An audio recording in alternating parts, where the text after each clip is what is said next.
Seja muito bem-vindo, seja muito bem-vinda. Muito feliz de te receber aqui para a gente conversar sobre pesquisa bibliográfica visual, como criar mapas e gráficos que valem do que 10, do que 1.000 palavras ou 10.000 palavras e impressionam leitores. É muito curioso isso, porque eu sou o cara que eu sempre quis ter coisas visuais no meu texto, mas não estava dentro do meu hall de habilidades. Eu não sei se alguém aqui é assim.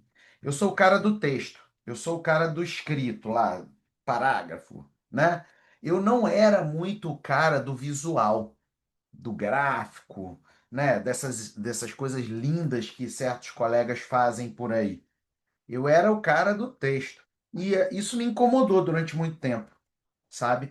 Por quê? Porque eu sei que se eu trago elementos visuais no meu texto, não só isso daqui torna a leitura mais legal, mais interessante para o meu leitor, mas isso também aumenta as minhas citações.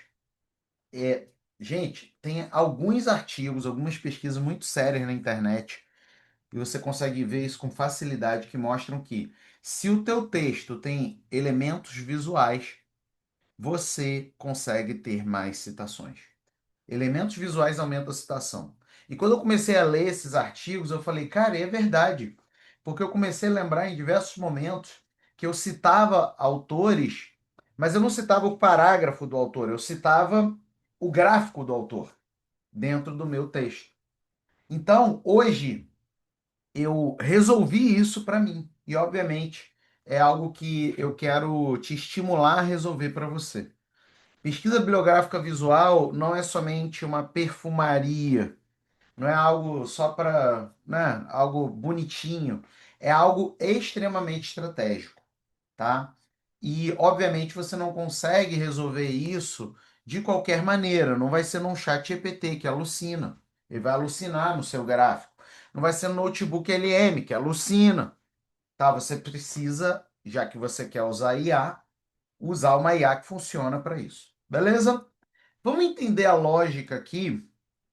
Alguns estão aqui nessa aula e aí gostariam de fazer pesquisa bibliográfica, mas não necessariamente dominam o que é uma pesquisa bibliográfica. Se você hoje entrar na internet e até mesmo em mestrados e doutorados, se tem um tópico que é mal explicado, é pesquisa bibliográfica. E ela é o dever de casa de 100% dos pesquisadores. Eu, você e todo mundo tem que fazer pesquisa bibliográfica.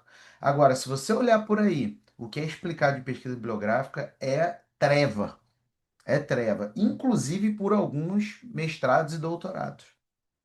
Então vamos entender uma coisa. Ó. Primeiro, pesquisa bibliográfica, pessoal, é um processo sistemático. Se é sistemático, tem um sistema, né? Parece redundante, mas a maioria das pessoas faz pesquisa bibliográfica, o que se chama de cherry picking, sai pegando a bibliografia de qualquer jeito. Então, não é sistema, né? Quantos pesquisadores você conhece que selecionam a bibliografia por concordância? Ah, não, se concorda comigo, eu cito. Se não concorda, eu não cito. É o ego. O problema do mundo acadêmico é esse. O ego inflado, que faz com que a pessoa tenha um crachá de professor, mas não seja professor, seja outra coisa. Não vou nem falar aqui, mas você sabe o que que é, né? O cara abre mão de ser professor para ser outra coisa. E aí, por quê? Porque ele seleciona as coisas que concordam, as coisas que negam aquilo que ele fala, ele coloca debaixo do tapete. Isso não é pesquisa bibliográfica, ok? A pessoa que faz isso não está fazendo pesquisa bibliográfica, tá bom? Se é sistemático, você tem que ter um sistema para localizar, para selecionar e para organizar a bibliografia. Se você aprende por aí somente localização, isso não é pesquisa bibliográfica. Isso é um item da pesquisa bibliográfica. Se você aprende por aí, ainda mais com esses guruzinhos de internet que não sabem nada, sobre pesquisa bibliográfica, ele só te ensina a selecionar, isso não é pesquisa bibliográfica, é só uma parte. Se você aprende a organizar, ninguém te ensina por aí a organizar, né? Mas se por acaso alguém te ensinar a organizar por aí, também não é suficiente. O processo sistemático encontra três fases. Só que essas fases, hoje, se você faz seguindo diquinha Não, você leva para o chat GPT, depois você vai para o consenso, depois você vai para o Litmap, depois você vai para isso, depois você dá três pulinhos, você faz isso, faz aquilo, faz uma simpatia, coloca a água atrás da porta. Hoje, o que te dizem para fazer pesquisa bibliográfica com IA é uma coisa que, primeiro, você tem que ser milionário para assinar 30 IAs diferentes. Segundo, você precisa ter tempo. Tá mais fácil fazer na mão do que seguir as diquinhas de guruzinho de internet sobre esse processo sistemático. Processo sistemático hoje, você não precisa de tudo isso. Eu vou te dar um exemplo rápido, tá? Eu vou te dar um exemplo rápido. Eu vou pegar aqui o Evidente. Ó, eu vou fazer rapidinho a pesquisa bibliográfica. Sistemática. Ou seja, eu vou localizar, selecionar e organizar de uma maneira rápida isso. Tá, tô aqui no Evidente, o link do Evidente já está no chat, tá? Para você também assinar. E ó, tá aqui, ó. Entre aqui. Eu quero, vamos supor que a minha pesquisa bibliográfica eu quero em português, tá? Mas posso colocar em inglês, espanhol, etc. E eu escolho a base bibliográfica, né? Tem até PubMed aqui. Enfim, tem várias bases. Vou colocar aqui Crossref, tá? Colocar aqui um e-mail qualquer, ok? E vou colocar aqui, sei lá, polímeros, ok?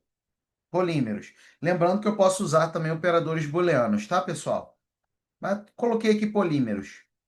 Olha só, localizar, não é? Isso tudo aqui é filtro de localização. Marco temporal, marco final, tipo de documento, se é só artigo, se é revisão bibliográfica, se é a tese de dissertação, se estão todos os tipos.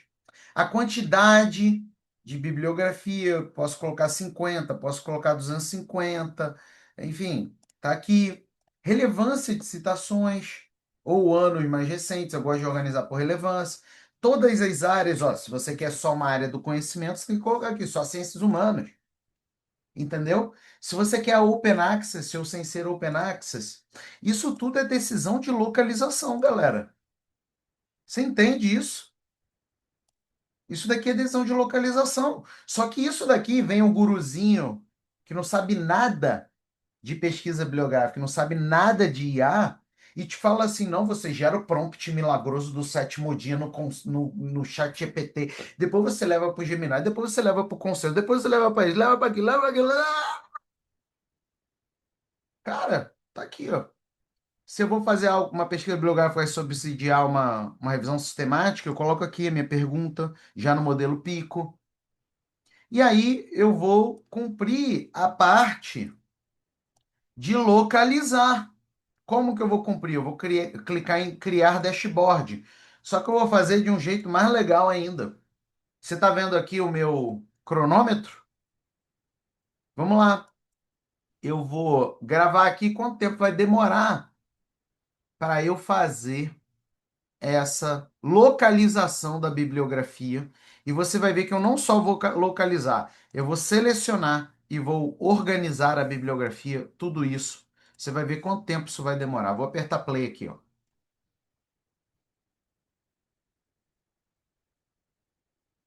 Acabou. 5 segundos e 31 milésimos. Está pronta a minha pesquisa bibliográfica. Só que está pronto o quê? Eu localizar, eu selecionar e organizar. Em 5 segundos e 31 milésimos. Você viu aqui? Você não viu aqui o relógio? Isso daqui, o guruzinho de internet te fala para fazer com 300 passos, com prompt e cheio de alucinação. Tá claro, gente? Eu já vou te explicar todos esses gráficos, tá? Afinal, é uma pesquisa bibliográfica visual, ok? Mas o que eu quero que você entenda é que se você hoje não tem uma IA para isso, ou se você usa essa confusão, essa feira que é a internet, de 300 mil prompts, o que acontece é que, na verdade, você vai ter erro, falha, alucinação. Eu localizei, selecionei e organizei a bibliografia em 5 segundos e 31 milésimos. Ok? Eu já vou voltar na minha pesquisa, tá? Inclusive, se você quiser, Bota aí sobre o que é a palavra que você quer que eu faça pesquisa bibliográfica, que eu vou fazer outras aqui, tá bom? Já assino evidente, tá? Você está economizando 6 meses, um ano da sua vida em 5 segundos e 31 milésimos, ok? Ó, a Elaine colocou aqui, ó. Quase caí numa dessas, professor. A mulher indica um monte de A e a maioria paga e ainda vende o curso caríssimo. É isso. Gente, é aquilo. A pessoa que não. Ó, pensa só. A pessoa que não sabe criar IA, o que que resta para ela? É ensinar a usar IA genérica. E aí, quem é que paga o preço? É você, tá? Vamos lá. O objetivo de uma pesquisa bibliográfica é construir uma base de conhecimento sobre algo. Por isso que o nome é pesquisa bibliográfica. Então, eu preciso entender o que que a bibliografia já fez. Tem uma frase do Newton que é subir nos ombros do gigante. Entendeu? Quando eu faço pesquisa bibliográfica, eu estou subindo nos ombros do gigante. O que que é o gigante? É o conhecimento científico. E aí, quando eu subo nos ombros do gigante, eu fico um pouquinho maior do que o gigante. É essa a lógica.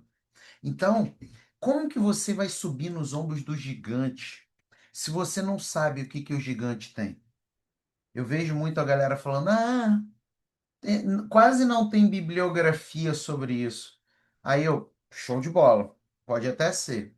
Como que você sabe disso? Ah, eu olhei no Google Acadêmico. Ou então, meu professor falou. Você adotou um processo sistemático de localizar, selecionar e organizar a bibliografia? Não. Então não tem como falar isso. Entendeu? E quando a gente faz pesquisa bibliográfica, esse ato de subir nos ombros do gigante tem algumas funções. Ó. A primeira função é epistêmica. Eu entender o estado atual do conhecimento sobre algo. Afinal, se eu vou fazer uma pesquisa, se eu vou fazer uma tese, um artigo, seja lá o que for, eu tenho que saber o que já fizeram, para eu subir nos ombros do gigante. É também uma função de legitimação, ancorar o argumento em evidências publicadas. Existe um momento da pesquisa bibliográfica, que é um momento que você vai falar de convergências da literatura, divergências da literatura e lacunas da literatura. Isso se chama CDL, Convergência, Divergência e Lacuna, que está dentro do meu método de escrita, usado por pessoas de 48 países diferentes. Tem até um pós-doutorado aqui nos Estados Unidos, que é obrigatório usar o método em 10, o meu método de escrita. Me deu um green card esse método de escrita. Então, não se faz pesquisa bibliográfica sem CDL, Convergência, Divergência e Lacuna. Tanto é que quando eu criei o Evidente, se você observar aqui embaixo, ó, ele gera relatório de convergência, divergência e lacuna da literatura. Então, se eu clicar aqui, ó, já gera o relatório para mim, entendeu? O relatório que vai me mostrar como que a literatura converge. Então, isso daqui, um humano, vamos supor, gente, assim, vamos fazer uma conversa franca, tá? Sem aqueles ideologismos acadêmicos que não levam a lugar nenhum. Vamos lá, eu tenho 50 artigos que tem 690 citações, ok? Olha só esse bando de gráfico. Vamos lá, eu teria que ler os 50 artigos e apresentar as convergências, divergências e lacunas entre eles. Um ser humano médio acadêmico, ok? Que está, vamos supor, no mestrado, no doutorado, ou até mesmo alguém que já passou por essas fases. Um ser humano médio, pensa as pessoas que você conhece. É capaz de apresentar convergências, divergências e lacunas a olho nu, fazendo a olho nu, sem erro? Fala para mim. Falando numa boa. O chat só aparece para mim, tá, gente? O chat só aparece para mim. É um acadêmico médio, que seja um mestrando, doutorando ou um professor doutor. Ele é capaz de ler 50 artigos e apresentar, sem erro humano, convergências, divergências e lacunas? Entendeu? Sabe? Honestamente, gente, não. muito improvável. Eu te digo por mim, para eu fazer isso, eu teria que ler os artigos várias vezes. Várias vezes. Fazer na mão várias vezes. Porque eu teria que fazer a primeira leitura, fazer o primeiro CDL, refazer a leitura, ajeitar o meu CDL. Eu te digo por mim, e olha que eu tenho método. Então, hoje, esse processo aqui de epistêmico e de legitimação é um processo extremamente falho a olho nu, entendeu? E isso daí faz com que muitos pesquisadores apresentem pesquisas bibliográficas falhas. E eu me incluo nisso, tá? Porque para eu fazer o negócio adequadamente, eu vou demorar pelo menos 6 meses a um ano, porque não basta ler uma vez. Tem que reler algumas vezes, talvez, para eu poder afirmar algo epistêmico de legitimação sobre uma pesquisa bibliográfica que eu faço. Entendeu? Vamos lá. É diferenciação. Diferenciação. Entender o que eu preciso fazer diferente. Entendeu? O que eu preciso fazer diferente? Teórico, metodológico e empírico. Você entende que eu só consigo falar, chegar a uma conclusão do que eu posso fazer diferente se eu tiver isso daqui bem mapeado? E se eu fizer isso a olho nu ou seguindo a feira da internet com 300 mil IAs, eu não vou conseguir. Eu só posso produzir diferenciação, a famosa lacuna, se eu tenho segurança do que a bibliografia produziu. Olha só, mapeamento de consenso de evidências. Ele já traz até uma sugestão de pergunta. Eu posso alterar o que eu quiser, tá? Há evidências científicas sólidas de que polímeros apresenta alta eficácia empírica na literatura especializada? Sintetizar consenso com IA. Você vai ver o que que é isso. Isso daqui para eu fazer na mão, meu amigo, é bota mês aí. Para fazer na mão do jeito sério, né? Não do jeito guruzinho de internet. Do jeito sério. Olha aqui. De toda a bibliografia que faz parte da minha pesquisa bibliográfica, 42% diz que sim, há uma eficácia positiva daquela literatura. 34% diz que não, ou melhor, diz que nem que sim nem que não, é neutro. E 24% diz que não. Tá, Felipe, mas onde é que está essa bibliografia? Está aqui embaixo, ó. Quem disse sim? Quem disse possivelmente? Quem disse não? Então, isso me ajuda a produzir diferenciação. Você observa que a literatura não é tão consensual assim. Tá bem bola dividida, concorda comigo? É óbvio que esse possivelmente ou neutro, quando eu ler o texto, que eu tenho que ler, tá? Eu posso usar IA de acordo com o CNPq e o MEC. Não existe mais discussão no Brasil se pode ou não usar IA. Quem discute isso está atrasado totalmente. CNPq e o MEC já pacificaram isso. Mas eu tenho que ler, né? Sempre. Então, talvez na leitura, esses 34%, boa parte deles aumente o sim. Entendeu? Então, isso é muito importante. Tá claro, gente? Tá clara a lógica? Tá clara a lógica? Beleza? Show de bola, né? Muito massa. Vamos lá. Então, isso é que produz diferenciação. Agora, lembra uma coisa: diferenciação pode ser algo teórico, algo metodológico e algo empírico. Muitos de vocês aprendem somente diferenciação empírica, que é o quê?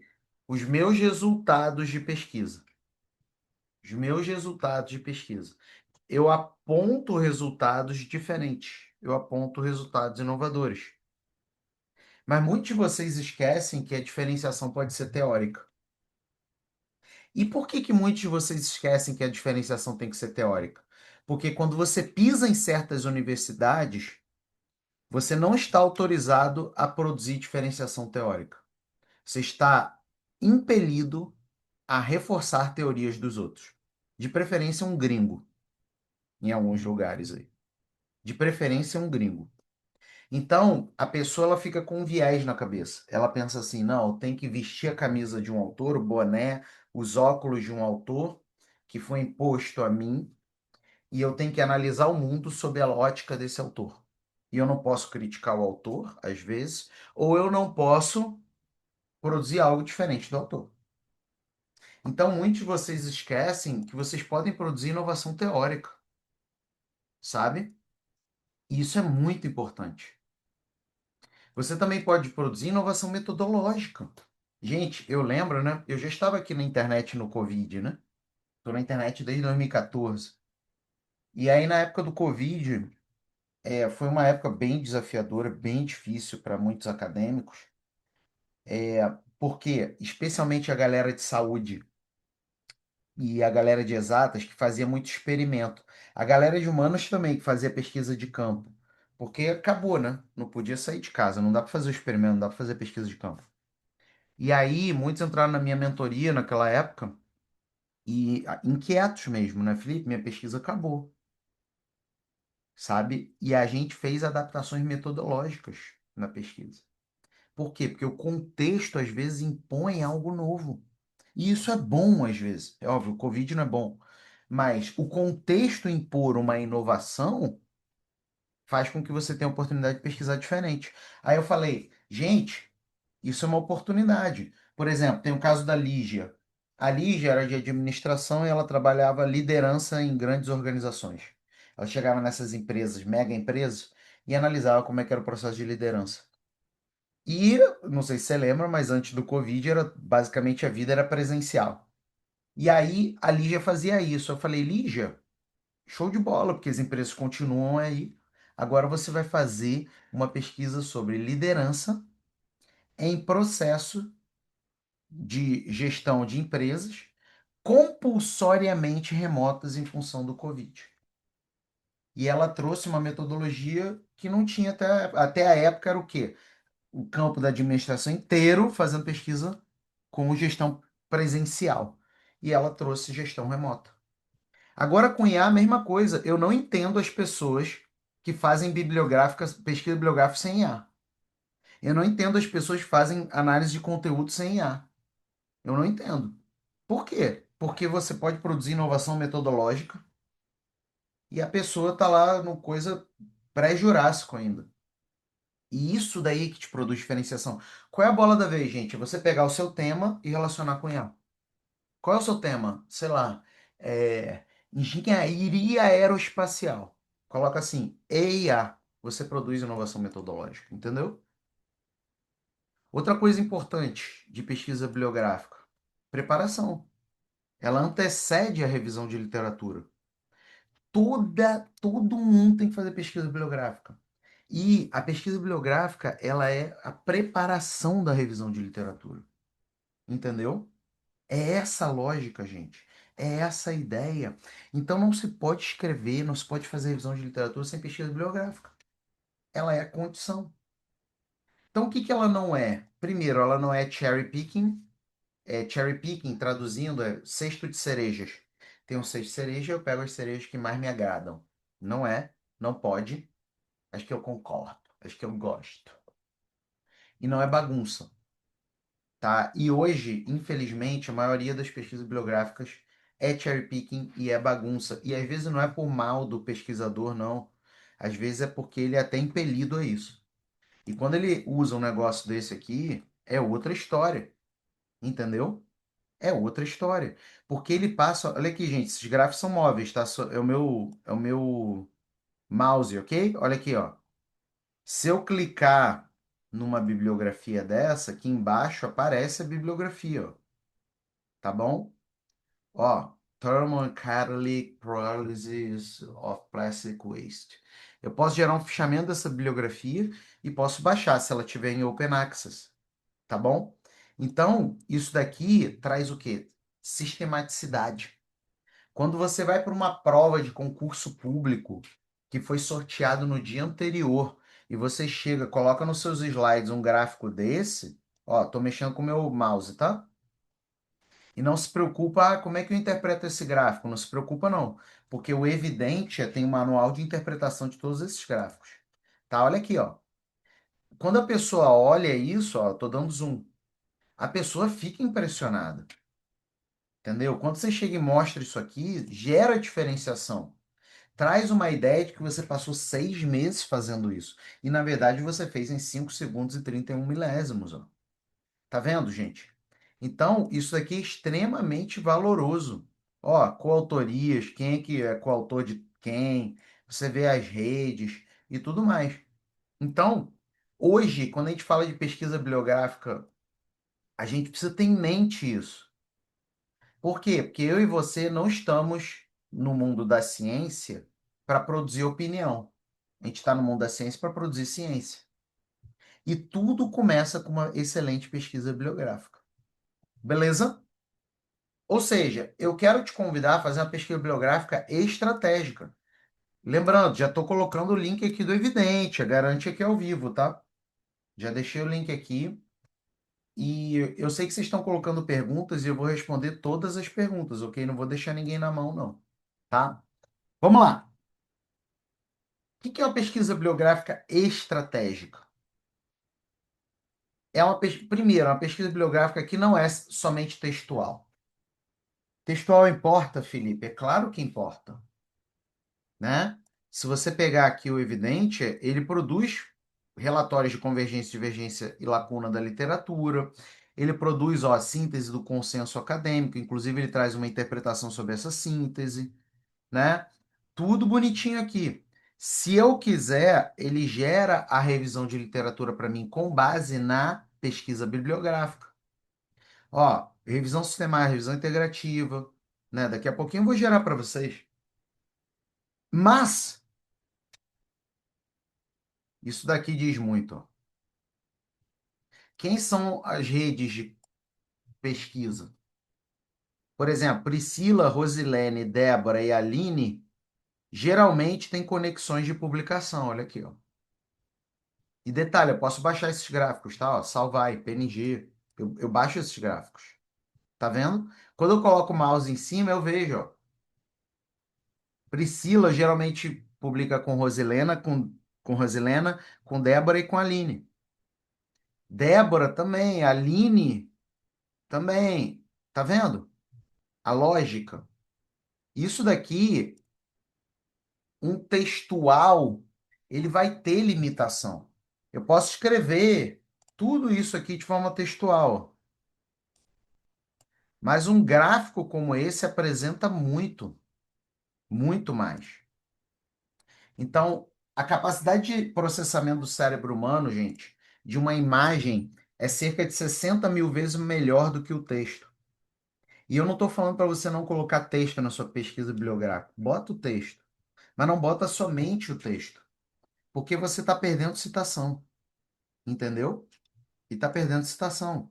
Você tem uma invisibilidade de relações. O leitor precisa entender o todo. Cara, para o leitor entender isso aqui, ó, a rede de influência. Gente, bolinha escura é quem mais influenciou. E dentro das bolinhas escuras, as bolinhas maiores é que teve mais influência ainda.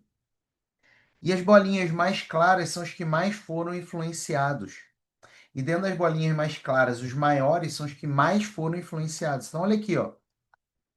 Qual é a bibliografia de polímeros do marco temporal que eu fiz, da base bibliográfica que eu fiz, que mais influenciou? Tá aqui, ó. Thermal and Catalytic, parará, parará, parará. É essa bibliografia aqui. 187 citações, da Débora Almeida e Maria de Fátima Marques. E ó, eu clico aqui, já está aqui o PDF. Vocês estão vendo o PDF? Eu clico aqui, gera o fichamento. Entendeu, pessoal? Olha só o jogo que você está jogando. Então, isso daqui é extremamente valoroso. Daqui a pouco você vai ver o que vai acontecer com esse fichamento, tá? Ele vai entrar no relatório, ok? O fichamento vai entrar no relatório, tá bom? Então, isso daqui é algo extremamente valoroso, de economia de tempo. Para você ter ideia, só para você baixar esses PDFs numa pesquisa bibliográfica tradicional, só o ato de baixar. É assim, download, download. Se você tem 50 bibliografias, que você vai ter que abrir página, fechar página e tudo mais, Você bota aí 2 dias baixando. Algo que é só você clicar. Então, uma imagem. Ó, qual o artigo que mais influenciou? Olha como é que é fácil de ver. Qual artigo foi mais influenciado? Esse daqui, ó. Pelas outras bibliografias, ó. Polymers and its Applications in Agriculture, da Priscila Milani e Débora França et al. Tá aqui, ó. Posso baixar também. Bonitinho. Tá vendo, galera? A diferença que faz é muito top isso aqui. Gerado em 5 minutos, em 5 segundos. Então, o leitor, quando ele lê a sua pesquisa bibliográfica sem um gráfico como esse, ele não vai conseguir fazer a relação. E honestamente, vamos ser sinceros aqui, gente. Eu vou colocar por mim, tá? Para eu fazer essa relação aqui na mão, meu irmão, bota mês, tá? Bota mês. E não adianta usar ChatGPT, Gemini, Notebook LM, essas mentiras de guruzinho de internet. Não vai conseguir, tá bom? Por que que eu te digo mês? Porque eu tenho uma disciplina que eu fiz no doutorado em 2000 e... A disciplina foi em 2010, né? Eu defendi o doutorado em 2012. Se chama Sociologia dos Intelectuais. A gente tinha que produzir esse gráfico aqui, ó. Não, esse é esse gráfico aqui mesmo. É esse aqui. A gente tinha que produzir isso daqui na disciplina olhando círculos de intelectuais. Eu fiz do Círculo de Viena, os intelectuais de Viena na época. Teve gente que fez Escola de Frankfurt, por aí vai. Gente, a disciplina foi a disciplina inteira para a gente fazer um gráfico desse. A disciplina inteira. E vou te dizer, ainda ficou ruim. Bom que você tem um mentor que, ó, fala a verdade, gente. Ainda ficou ruim. Hoje eu gerei em 5 segundos e 31 milésimos. Porque é muito complicado, às vezes você tem só com o texto, você dá uma dimensão temporal para o seu leitor.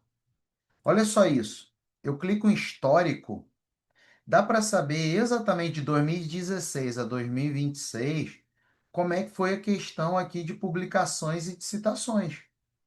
Olha que coisa curiosa, um monte de citação em 2016, em 2016. Aí começa a cair, ó. 2019 bomba também e nunca mais a galera se interessou tanto assim por polímeros. Só que as publicações aumentaram, tá vendo? E depois as publicações também reduziram. Olha que interessante isso. Olha os autores. Quem são os campeões de citações? O Canevarolo.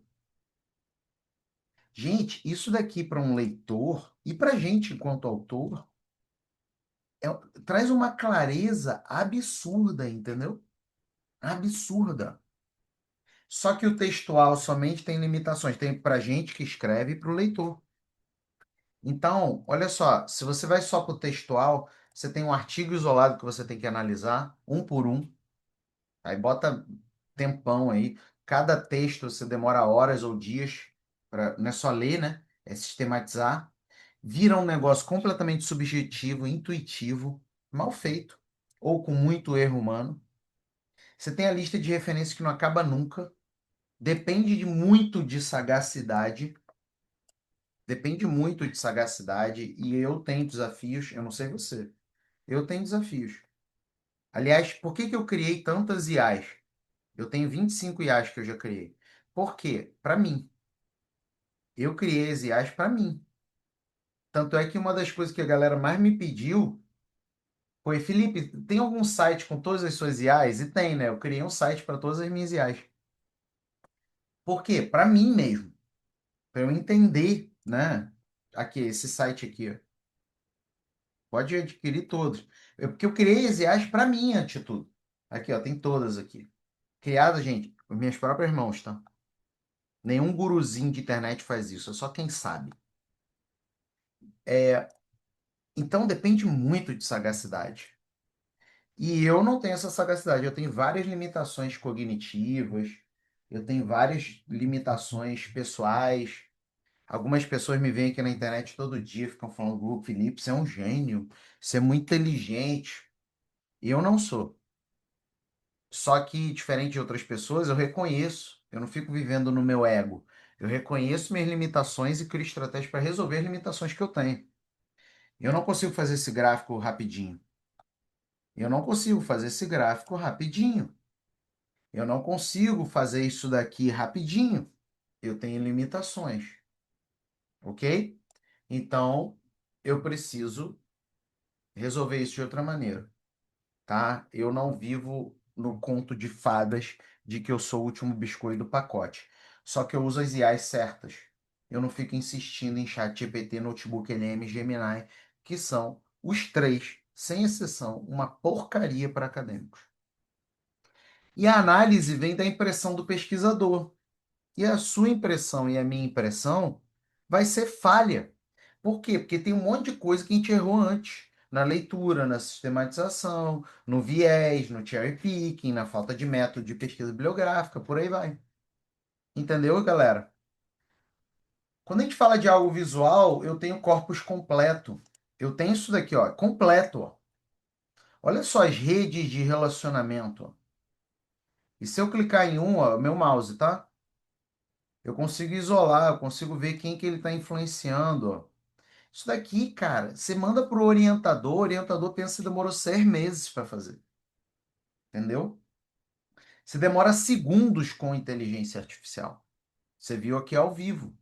Você tem um objetivo, algo concreto no mapa, visível, sem viés.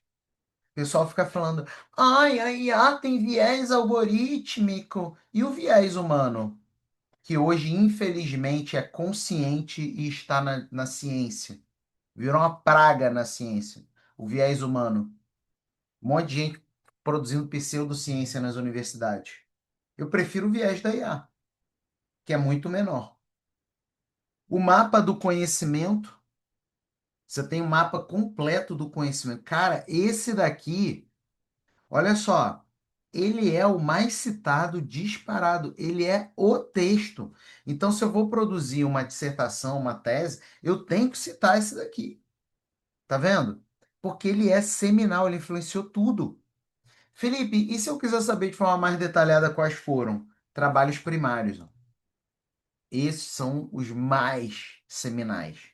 Sem achismo. Ele faz o seminal rank. Tá vendo? Sem achismo. E os que mais foram influenciados? Esses daqui. Tá vendo? Então, tá aqui, galera. Um visível no gráfico temporal. Algo que seria muito complicado de fazer, sabe? E uma análise visual qualitativa e quantitativa, que é o que eu tenho aqui, ó.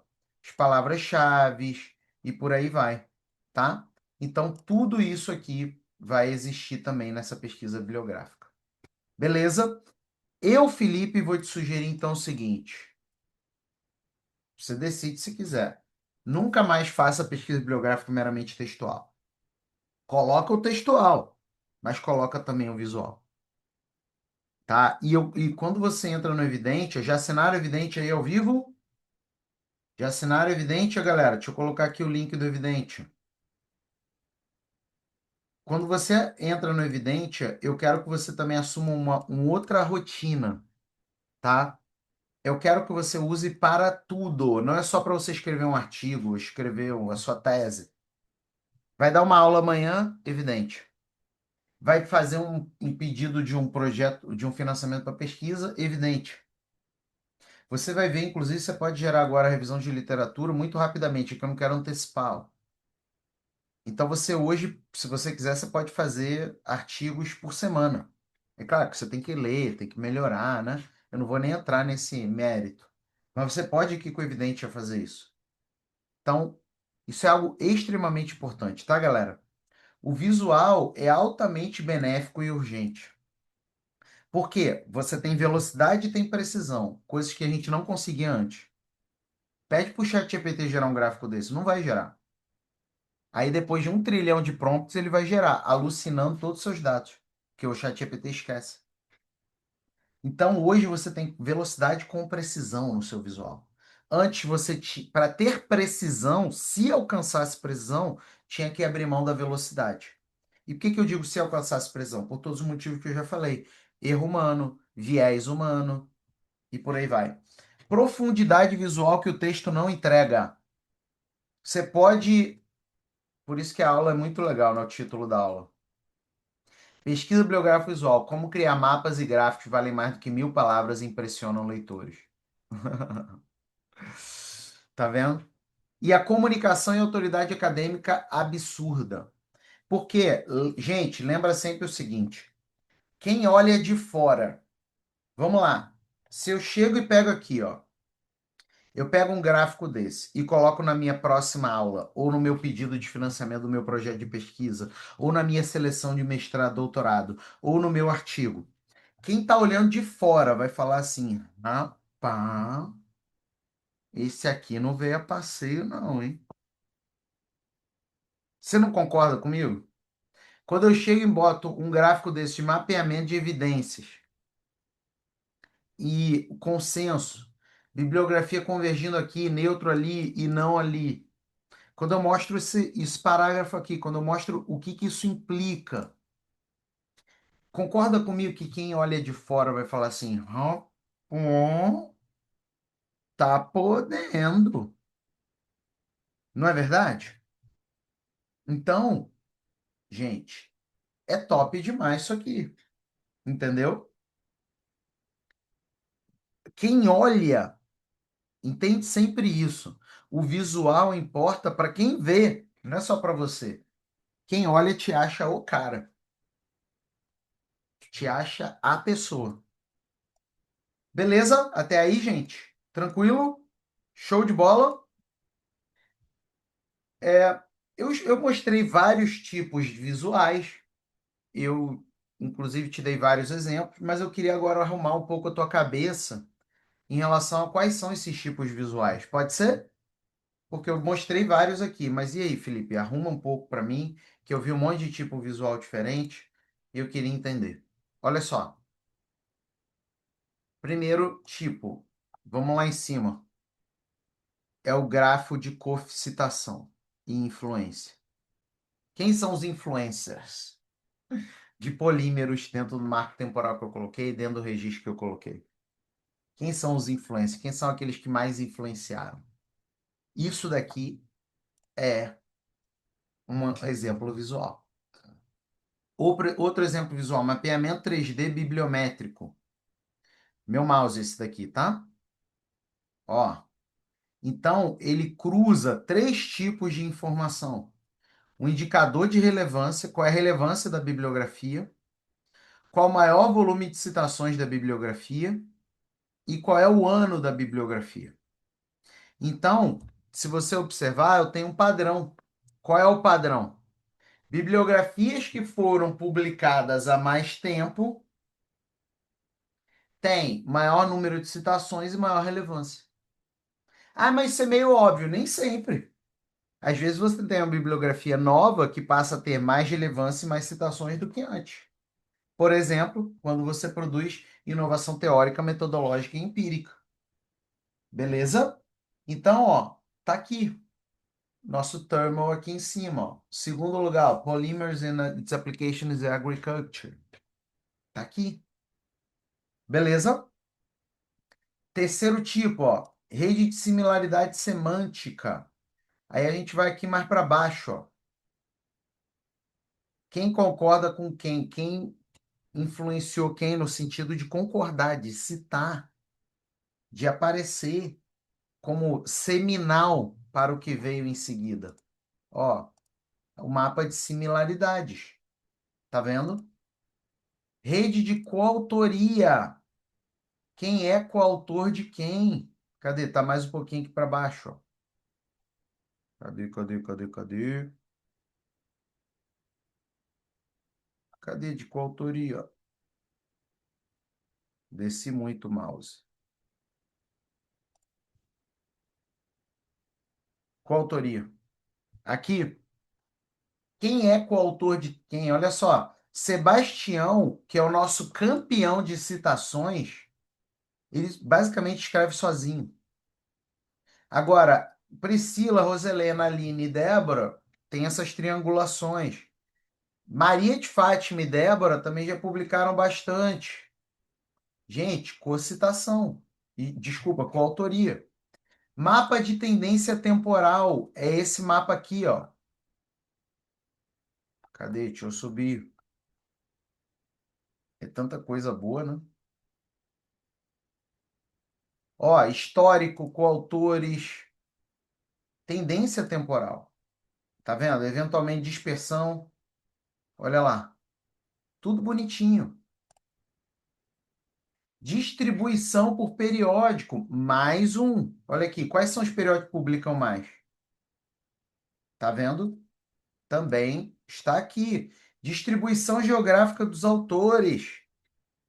Aqui, ó, coafiliados. A gente pode ver distribuição geográfica quando aplicável, tá? E consenso de evidências, que é o que eu te mostrei aqui embaixo, ó. Consenso de evidências. São exemplos. Só que cada um desses, bota aqui, na melhor dos cenários, um mês para cada um. Somar tudo aqui, quase um ano, né? Vamos lá. Seguindo aqui, não acabei. Vocês lembram que no início eu falei que pesquisa bibliográfica ela é uma condição da revisão de literatura? Não se escreve revisão de literatura sem antes ter feito uma pesquisa bibliográfica? Então, eu quero te ajudar um pouquinho nisso. Não é uma aula de revisão de literatura, eu não vou aprofundar sobre revisão de literatura, mas eu quero te ajudar nisso, beleza? Olha só, pesquisa bibliográfica e revisão de literatura. Premissa.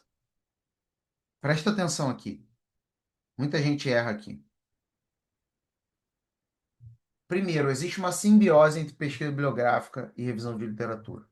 Não tem como fazer uma revisão de literatura boa com a pesquisa bibliográfica ruim, ok? É impossível, tá? No direito tem uma teoria que se chama teoria dos frutos da árvore envenenada. Quem é do direito aí? Quem é do direito? Teoria dos frutos da árvore envenenada. Se algo nasce envenenado, não tem como melhorar, não tem como resolver. Então, se a árvore está envenenada, o fruto vai estar envenenado, ok? Nossa, tem anos que eu não falo essa teoria, hein? É a mesma coisa aqui. Se a tua pesquisa bibliográfica é ruim, é impossível da sua revisão de literatura ser boa. Entendeu, galera? É impossível. Tá? E a Mabel sabe, a prova contaminada. Ó, a Zelina, sua acadêmica de direito. Teoria dos frutos da árvore envenenada. Bota aí na internet. Não tem como uma revisão de literatura ser boa se a pesquisa bibliográfica é ruim. E por que que tanta literatura, revisão de literatura ruim, Felipe? Porque já queimou a largada, o fruto, a árvore é ruim. Então, como é que o fruto vai ser bom? Que é a revisão de literatura. A pesquisa bibliográfica é a munição da revisão de literatura. Por isso, você tem que saber fazer pesquisa bibliográfica. Só que tem um outro detalhe que eu quero que você preste atenção aqui. Existem diversos tipos de pesquisa bibliográfica, como você já viu, e existem diversos tipos de revisão de literatura. Se há uma simbiose, a pesquisa bibliográfica tem que ser coerente com a revisão de literatura que você pretende escrever. Existem, então, revisões de literatura que são mais engessadas, do ponto de vista do que tem que munição para ela, né? E a pesquisa bibliográfica tem que ser mais engessada. E existem revisões de literatura que são mais livres. E por isso a pesquisa bibliográfica pode ser um pouco mais livre, tá? Vou te dar um exemplo. Uma revisão de literatura livre, eu não preciso só selecionar artigo científico. Eu posso ter livro, posso ter outras coisas. O procedimento de seleção de bibliografia, ele é muito mais aberto. Aberto não quer dizer bagunça, tá? Ele é muito mais permissivo. Agora, se eu pego uma revisão sistemática, a pesquisa bibliográfica tem que ser extremamente engessada. Só pode em bases bibliográficas específicas, por exemplo, PubMed, só pode artigo científico, tem filtros de validação.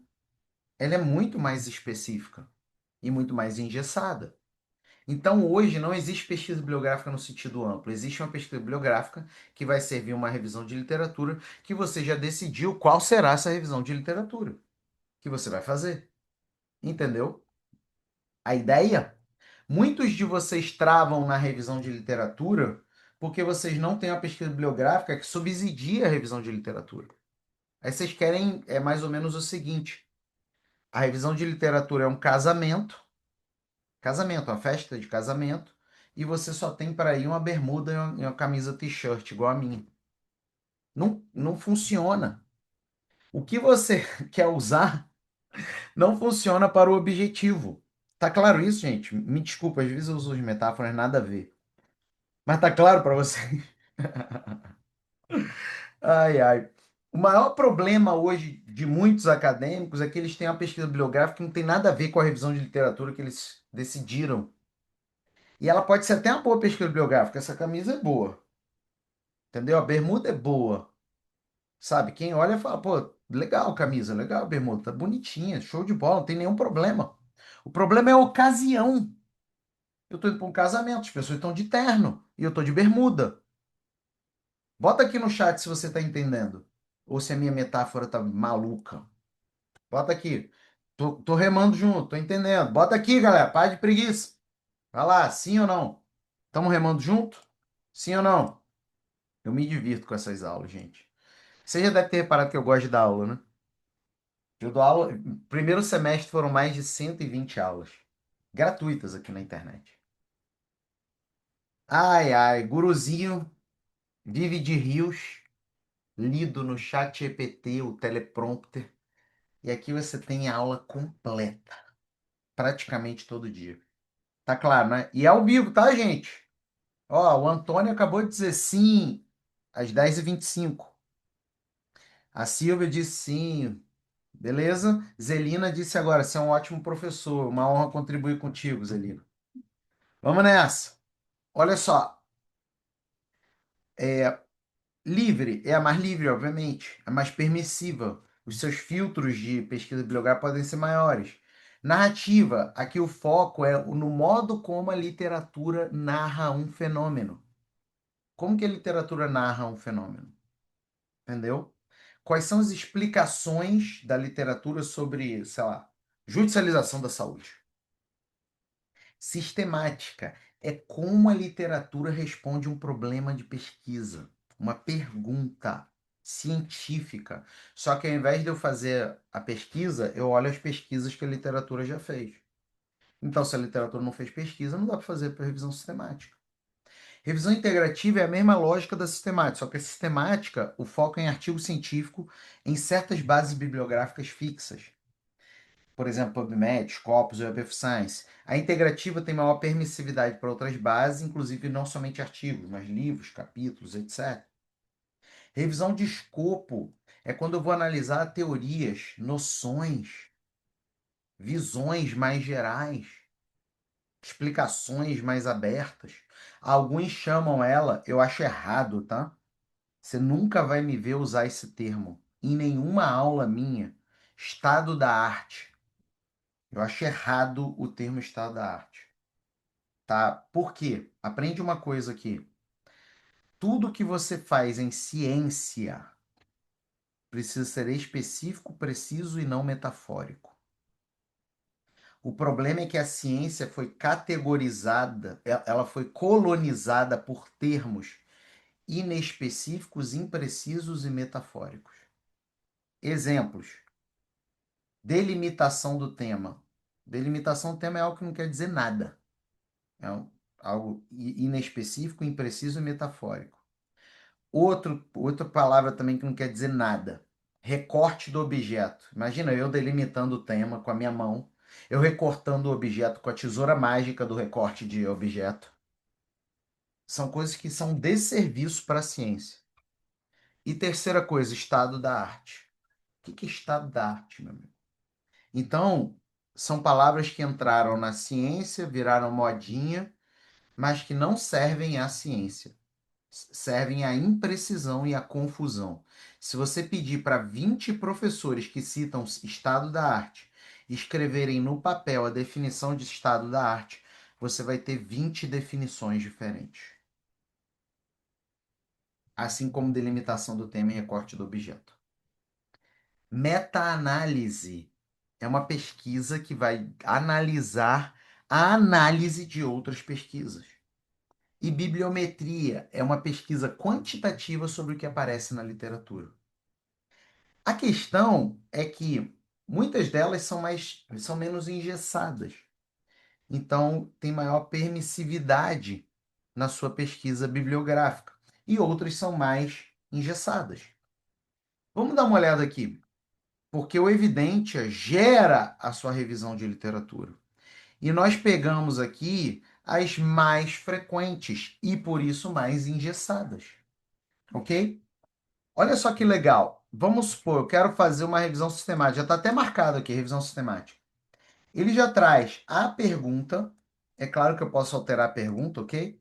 Os critérios de inclusão, exclusão, é claro que eu também já posso alterar, tá bom?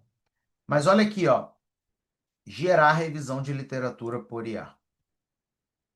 Gente, ele vai ler toda a bibliografia que fez parte do meu escopo de pesquisa bibliográfica, vai analisar tudo isso e vai gerar a sugestão de texto da minha revisão sistemática, que será o quê? Um ponto de chegada ou um ponto de partida? Um ponto de partida.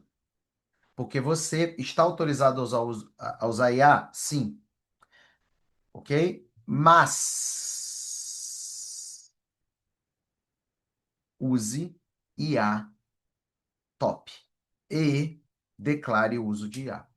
Em menos de 30 segundos, a base da minha revisão sistemática de literatura está aqui. Com texto base da introdução, da pergunta, o desenho metodológico, os resultados, a discussão, lacunas, considerações finais. Já vem todas as normas em APA, em ABNT. É claro que aqui eu vou desenvolver ainda mais a minha revisão, né? E a interpretação por IA já é oferecida para você analisar se você quer usar como ponto de partida ou não. Então, eu gerei isso em menos de 30 segundos.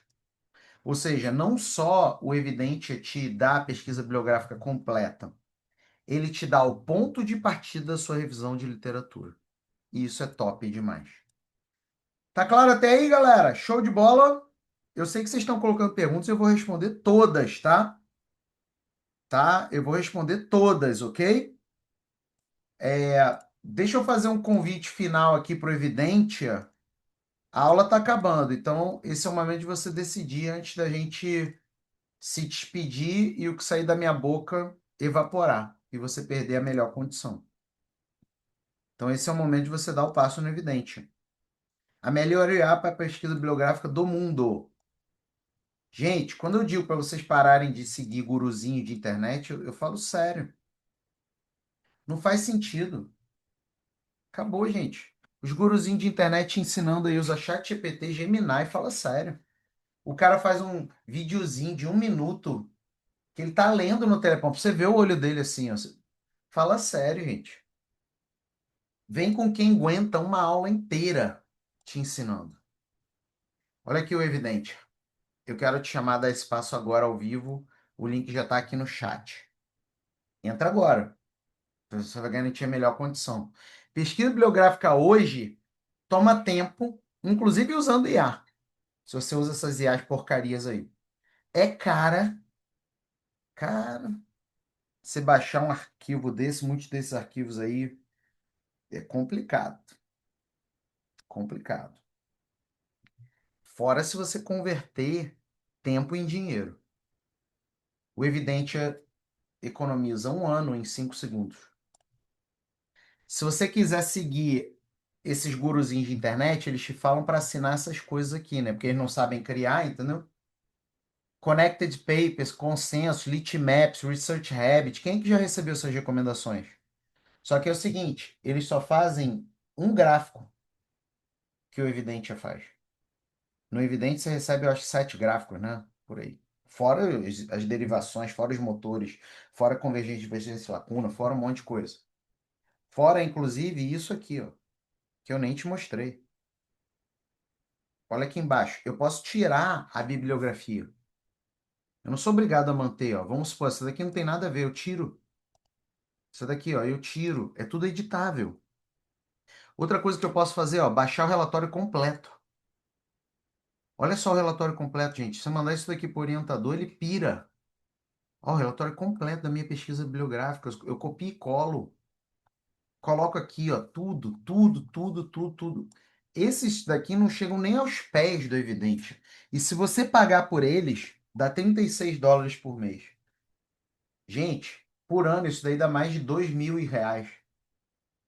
E eles não chegam aos pés do Evidente. Mas os guruzinhos de internet nunca vão falar para você assinar o Evidente. Por quê? Porque é o Felipe, né? Felipe começou isso daqui, 2014 só era eu.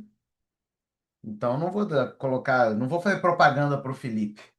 Prefiro fazer propaganda para um gringo, entendeu? São apps com pouquíssimas funções. Os quatro somados não fazem o que o Evidentia faz. É surreal, é desproporcional, entendeu? E se você assina os quatro, não faz o menor sentido, entendeu? Agora você tem a opção, é o Evidentia. E eu te provei ao vivo isso.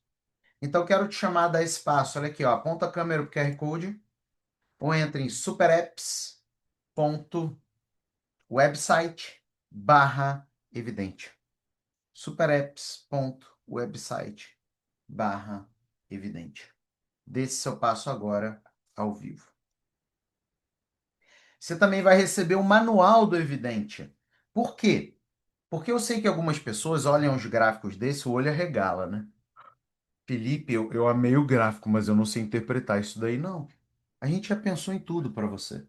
Não só o Evidente te entrega as interpretações, como você já viu, né? Sugestão de interpretação, mas você recebe o manual.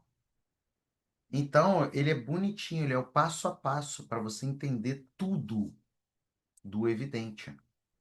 E isso é extremamente poderoso. Beleza? Então você não fica perdido. E você não precisa fazer um curso de pesquisa bibliográfica. Você tem um manual e você tem um aplicativo. Manual de um lado, aplicativo do outro. E o manual é simples, tá, gente? Não é um negócio de 300 páginas que você para a vida para fazer. E se você quiser trazer as APIs, porque você pode pesquisar no Crossref, PubMed, Unpaywall, várias APIs. A gente tem aqui como que você traz isso gratuitamente para o Evidente. As 7 APIs. Gratuito. Você não paga nada. Se você entrar agora, você tem o benefício de fundador. O app Evidente foi lançado há 4 meses e já era para a gente ter acabado o benefício de fundador. Geralmente, benefício de fundador a gente vai com 10 dias, 15 dias, mas eu e meu coração mole, né? Então, eu quero te dar a oportunidade de entrar com os benefícios de fundador. Você recebe muito mais. Você primeiro vai receber ingresso para o Campo Carreira Acadêmica. Nosso evento anual de carreira acadêmica vai acontecer em dezembro, 100% online. Você assiste em casa. 2 dias inteiros em que eu e diversos palestrantes vão compartilhar tudo de mais atualizado sobre vida acadêmica. Inclusive, foi no Camp que eu anunciei em 2024 que o Qualis ia acabar, e acabou. Foi no Camp que eu anunciei em 2025 que o CNPq ia autorizar o uso de IA, e autorizou. Por quê, gente? Porque eu tenho acesso às fontes, gente. São meus mentorados. Eu auxilio as decisões. Então, o Camp é onde você sai na frente. Você vai receber o nosso workshop completo de revisão de literatura com IA. Workshop completo, tá? E isso daí tem um valor enorme. Por quê? Porque você já viu pesquisa bibliográfica, você tem que saber revisão de literatura. E a minha aula de hoje não é sobre revisão de literatura, né? Então aqui você vai ter um workshop completo com os prompts, com tudo estruturado para sua revisão de literatura. Você vai ter uso ilimitado do Evidente. E aí é aquilo que eu tentei combinar contigo, espero que você já tenha combinado comigo também. Você vai dar uma aula, uso Evidente.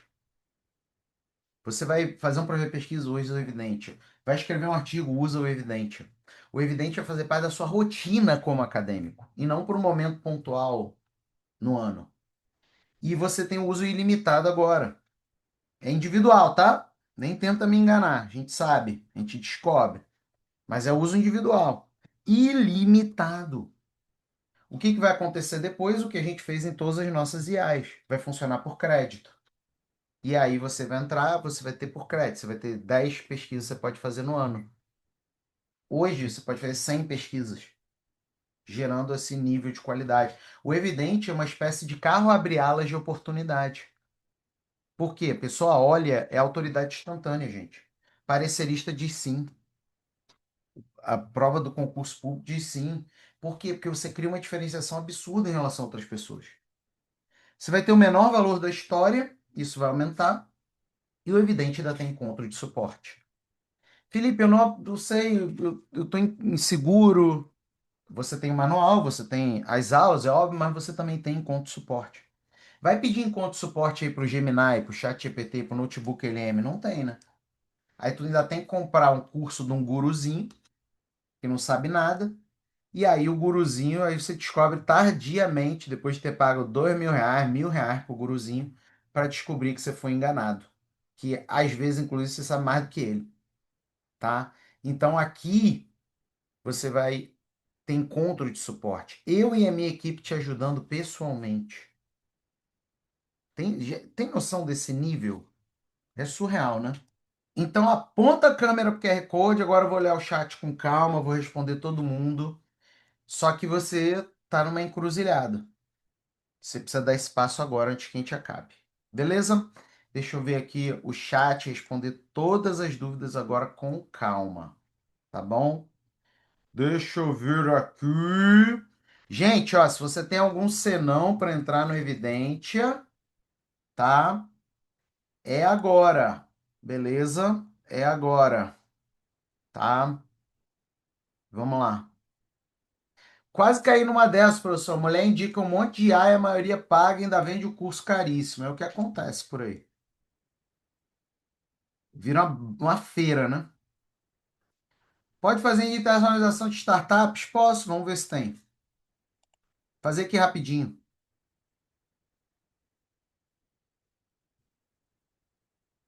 Mapa mental vai ficar para a galera do Evidentia, tá? Depois eu vou colocar. Ó, bem-vindo ao Evidentia. Aqui, ó, os encontros de suporte. Evidentia. Vamos lá. Internacionalização de startups. Vamos ver o que que vai sair.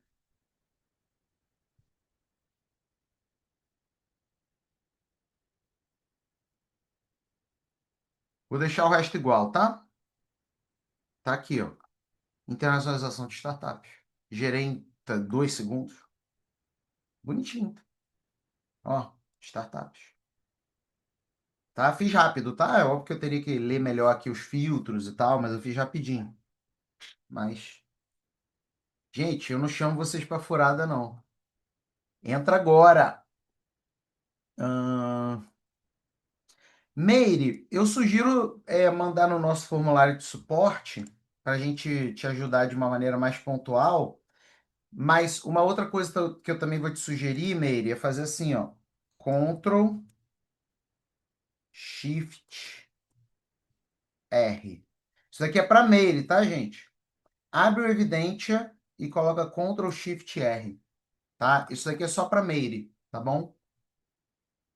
O Evidentia pode entregar um quadro de prioridade para artigos que devem leitura integral, os artigos só. Sim, é exatamente isso. Quais são os artigos seminais, quais são os artigos derivados.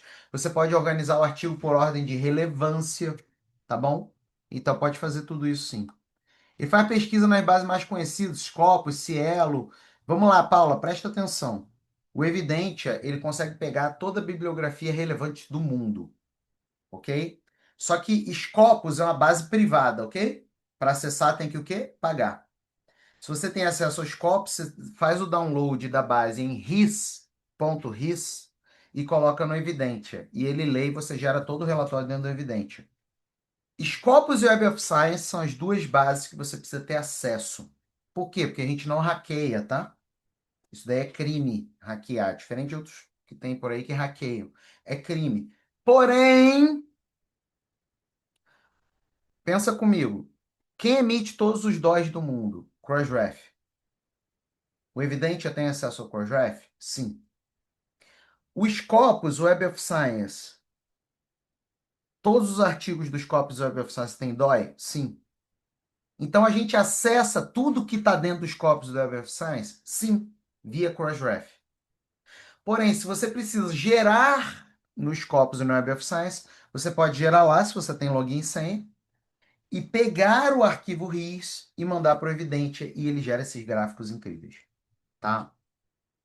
Tá claro isso, Paulo? Me disse, não ficou claro. Oi, Felipe. Meu professor solicitou um artigo exatamente usando as suas palavras, estado da arte. E, sinceramente, estou achando um saco, pois não vejo sentido. Pede para o seu professor mandar um artigo dele de estado da arte para você ver. Provavelmente ele é alguma outra coisa que não está da arte. Como posso falar contigo? Vou colocar aqui o WhatsApp da equipe. Manda um oi lá para a equipe. Antônio, vai ser um prazer te ajudar, irmão. Coloquei aqui.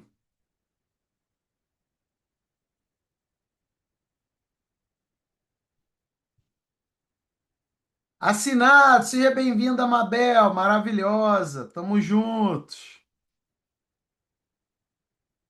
Estou em dúvida se o que precisa para minha pesquisa de mestrado, dissertação é tipo, no caso, o Claude Code ou Evidentia.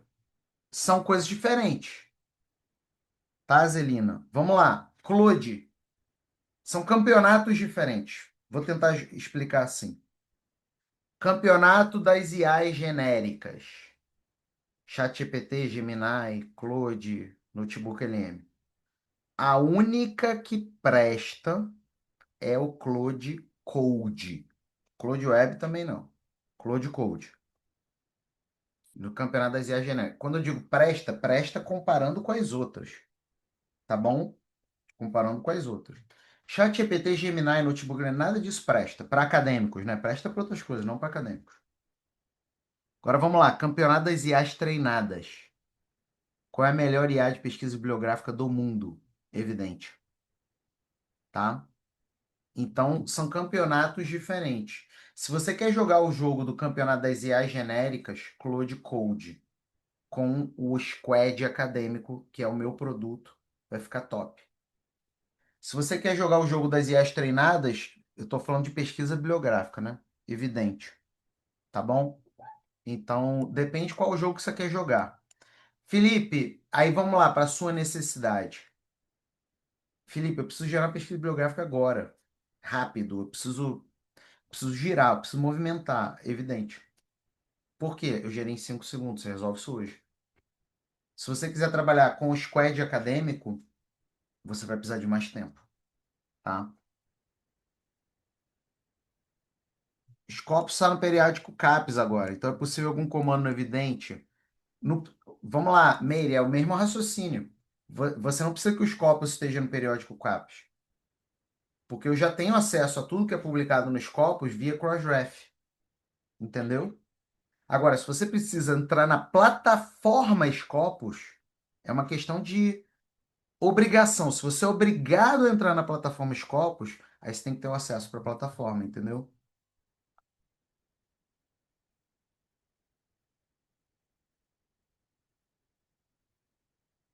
Massa, Felipe, show de bola. Isso, Cloud Code não, sozinho é ruim, tá? É o Cloud Code com o Squad acadêmico, tá bom? Aí vai ser top. Gente, tô liberado. Tô liberado. Show. Conta pra mim. Tô liberado, galera. Show de bola. Beleza.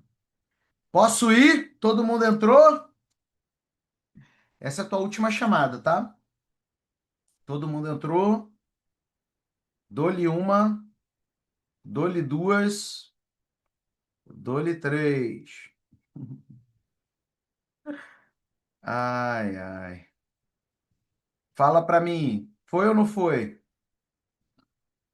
Show? Entrei. É isso aí, Joana. Tamo juntos.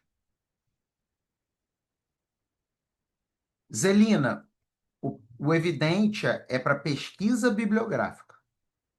tá? Não é para outras finalidades. E é claro que ele vai gerar o ponto de partida da sua revisão de literatura, como você viu aqui. Então, se esse é o seu objetivo, sim. Se você tem outros objetivos, você vai precisar de outras iniciativas também. Liberado, parabéns, tamo junto, Mabel, obrigado.